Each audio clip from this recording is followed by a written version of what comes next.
ओम साई राम। मेरे प्यारे साईं भक्तों, बाबा की कृपा से आज हम बाबा का पवित्र ग्रंथ श्री साईं सच्चरित्र का पाठ करने जा रहे हैं। इस ग्रंथ रूप पुस्तक का प्रत्येक अध्याय अपना विशिष्ट महत्व रखता है तथा उसका प्रतिफल भी जीवन में रूपांतरित होकर रहता है। ऐसी मेरी निजी भावना व अनुभूति रही है। मुझे पूरा विश्वास है कि श्री साईं सच्चरित्र प्रत्येक व्यक्ति का उचित मार्ग निर्देशन कर उसके जीवन को सार्थक करने में चिराग का काम करेगा।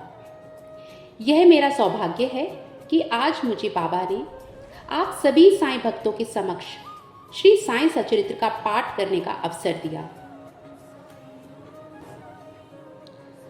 मेरी बाबा से यही प्रार्थना है कि ऐसे भी हमेशा अपना आशीर्वाद बनाए रखें हम सभी पर, और जाने अनजाने में अगर कोई गलती हो जाए तो बाबा क्षमा करें। ओम साई राम। जय जय साई राम। श्री साईं सच्चरित्र अध्याय पहला। गेहूं पीसने की घटना और गेहूं पीसने का आशय। श्री हेमांड पंत ने मूल ग्रंथ का आरंभ श्री गणेश, सरस्वती, त्रिदेवों, कुलदेवता, माता पिता, ऋषि मुनियों के वंदना से किया है। उसके बाद क्रमशः श्री साईं सच्चरित्र का विभिन्न अध्यायों में वर्णन किया है। उसे सार रूप में उन्हीं के भावानुरूप यहाँ प्रस्तुत किया जा रहा है। गेहूं पीसने की घटना। 1910 में एक दिन मैं सवेरे श्री साईं बाबा के दर्शन के लिए मस्जिद में गया। वहाँ का विचित्र दृश्य देखकर मेरे आश्चर्य का ठिकाना न रहा कि साईं बाबा मुंह हाथ धोने के बाद चक्की पीसने की तैयारी में जुटे थे। उन्होंने जमीन पर टाट का एक टुकड़ा बिछाया, उस पर हाथ से पीसने वाली चक्की रखी। फिर उन्होंने कुछ गेहूं डालकर पीसना शुरू कर दिया। मैं सोचने लगा कि बाबा चक्की में गेहूं पीस रहे हैं, ऐसा करने से उनका क्या लाभ है? उनके पास तो कोई है भी नहीं और वे अपना निर्वाह श्री भी भिक्षावृत्ति से ही करते हैं। उस समय वहां उपस्थित अन्य लोगों की भी कुछ ऐसी ही धारणा थी, परंतु उनसे पूछने का साहस भला कौन कर सकता था। बाबा के गेहूं पीसने की खबर शीघ्र ही सारे गांव में आग की तरह फैल गई।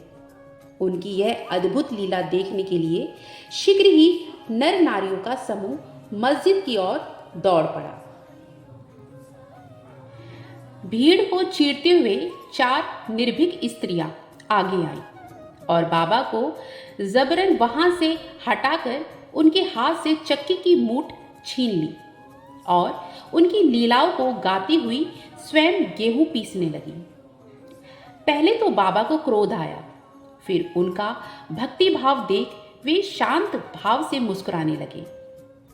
गेहूं पीसते पीसते उन स्त्रियों के मन में ऐसा भाव आया कि बाबा के ना तो घर द्वार है और ना ही इनके कोई बाल बच्चे हैं तथा न कोई देखरेख करने वाला ही है।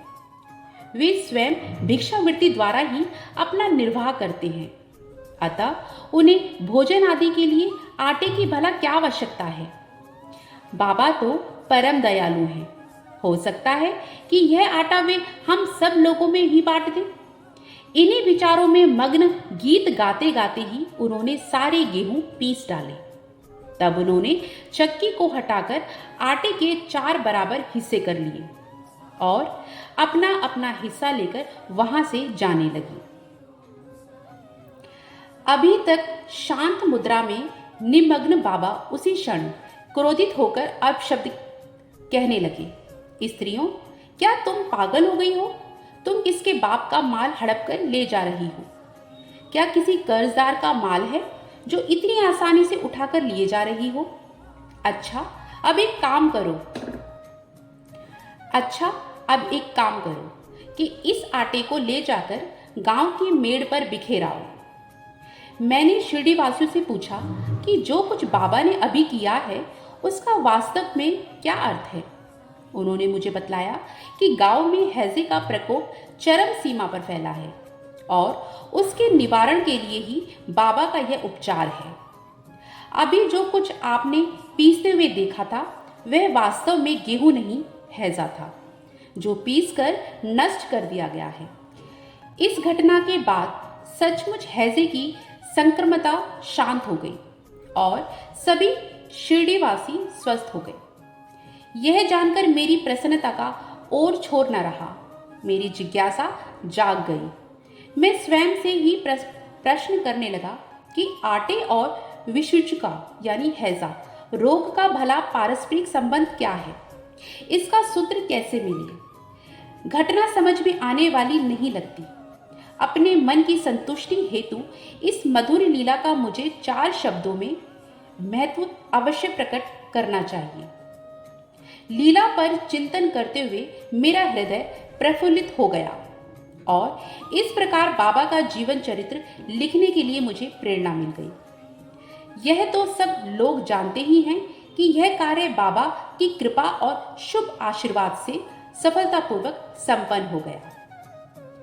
गेहूं पीसने का आश्चर्य। शिरडी के लोगों ने इस गेहूं पीसने की घटना का जो अर्थ लगाया वह तो प्राय ठीक ही है, परंतु इसके अतिरिक्त मेरे विचार से कोई दूसरा अर्थ भी है। वह यह है कि बाबा शिरडी में 60 वर्षों तक रहे और इस अवधि में उन्होंने गेहूं पीसने का कार्य प्राय नित्य ही किया।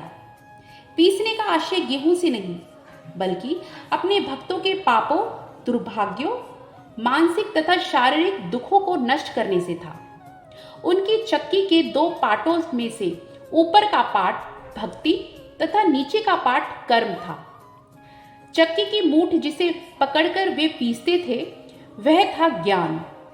बाबा का ऐसा दृढ़ विश्वास था कि जब तक मनुष्य के मन में से प्रवृत्तियां, आसक्तियां, घृणा तथा अहंकार नष्ट नहीं हो जाते, जिसका नष्ट होना बहुत मुश्किल है, तब तक ज्ञान तथा आत्मा की अनुभूति होना असंभव है। यह घटना निर्गुण संत श्री कबीरदास जी की ऐसी ही घटना की याद दिलाती है। कबीरदास जी एक स्त्री को अनाज पीसते देखकर अपने गुरु से कहने लगे कि मैं इसलिए रुदन कर रहा हूं कि जैसे अनाज चक्की में पीसा जाता है उसी प्रकार मैं भी संसार सागर रूपी चक्की में पीसे जाने की पीड़ा अनुभव कर रहा हूं।